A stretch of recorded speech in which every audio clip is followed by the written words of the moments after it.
Hello, my name is Anna Egan Smucker, and I am an author primarily of children's books. My first book, No Star Nights, is about my childhood growing up in the steel mill town of Weirton in the 1950s. I was inspired to write it by hearing our wonderful West Virginia author Cynthia Ryland read aloud her first book, When I Was Young in the Mountains. This is a beautiful book. It reads like a poem. There is such pleasure in hearing a good book read aloud, and that brings me to the point of this video to thank all of you employees of Appalachian Power and AEP who will be reading aloud my brand new book, which is called Golden Delicious, a Cinderella apple story, with its wonderful illustrations by Kathleen Kemley. I was absolutely thrilled when I learned that my book had been chosen as the one you will share with over 13,000 students on Read to Me Day, November 20th.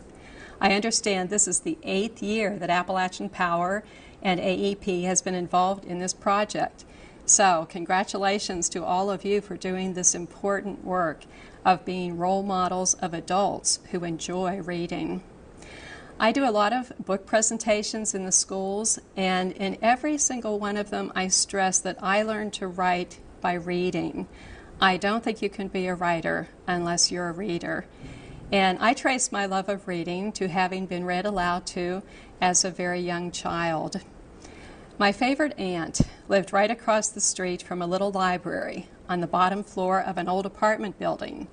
I remember going to that library with her and coming back home loaded down with books that she would then proceed to read to me, reading my favorites over and over again. It was that experience of hearing wonderful books read aloud that made me want to write my own books. Golden Delicious, a Cinderella apple story, is a true story about the discovery of the Golden Delicious apple on Anderson Mullins' farm in Clay County, West Virginia, over 100 years ago.